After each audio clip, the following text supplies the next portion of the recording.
Një bashkëbisedimi drejt për drejt dhe miqësor u zhvillua mes kandidatit socialist Vullnet Sinaj dhe mësuesve të Vlorës të zonave përreth.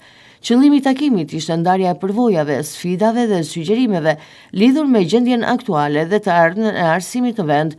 Gjatë diskutimit, mësuesit evidentuan disa problematika, të cilat prekin sistemin arsimor sot, si kërkesa për uljen e moshës së daljes në pension për mësuesit, në mënyrë që të krijohen vende të lira pune për të rinjt. Po ashtu u theksua nevoja për rajonalizimin më të drejtë të shkollave, si dhe rritjen e mundësive për zhvillimin profesional të stafit mësimor.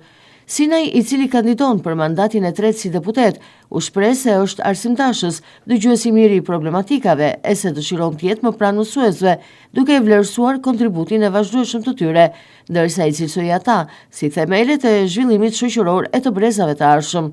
Në fjalën e tij, Sinaj kujtoi se gjatë qeverisjes së Partisë Socialiste është dyfishuar paga e mësuesve, është shtuar ndjeshëm numri psikologëve dhe punojësve social në shkolla, si dhe janë zhvilluar trajnime të vazhdueshme për zhvillimin profesional të tyre.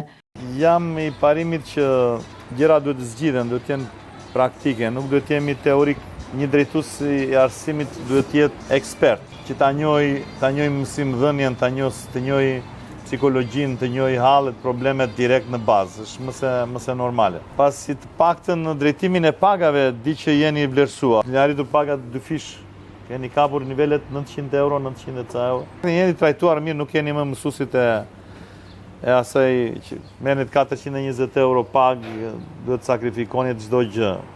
Kjo është interes që ka treguar e vërteta Partia Socialiste edhe qeveria, ka shumë mësimdhënies. Ajo që çfarë do mbjellim sot do kemi të ardhmen e vendit. Arsimin e kam ndjek nëpërmjet fëmijëve të mi.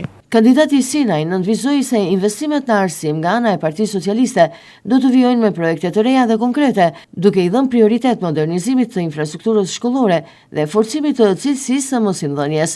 Di që niveli i shkollave tona është nivel i lartë, sepse derisa fëmijët e mi përballuan në universitetet jashtë edhe u ballafaquan kudo me nivele të tjera si të barabartë, do të thotë që shkalla e inteligjencës tona është në nivelin e dur, po edhe shkolla ka pasur atë nivelin e vet. Edukimi i njeriut është në 3 shtylla. E mban familja, e mban shoqëria, e mban dhe shkolla. Kështu që ju jeni një nga shtyllat kryesore. Në këto vite edhe në shkolla ka pas investime në përmirësimin e kushteve të jetesës shkollave, në laborator. Pritet që dhe ky sistemi i transportit falas të ndërtojmë një kompani shtetërore, po edhe për fëmijët me aftësi ndryshe është rritur numri mësuesve.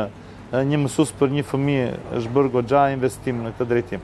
Janë disa gjëra të tjera teknike që duhen rregulluar dhe është mirë që të flasim dhe së bashku. Unë e kam për natyrë pune që nuk lë asnjë gjë pa trajtuar në parlament dhe pa i nditur afër. Në momentin që do ta marr mbështetjen tuaj do të thotë që do të jem shumë afër, do të jem një deputet më i lirshëm nga herët e tjera.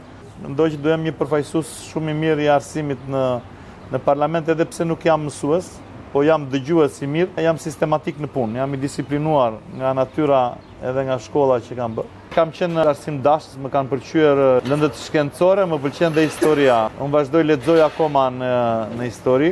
Ajo që është kryesorja është paga, që ju jeni të kënaqur tani me pagën, por që do rritet paga 4 vjeçarin e ardhshëm, pretendimi atë janë 1250 euro. Plus 200 shkolla të reja, plus 1000 laboratore.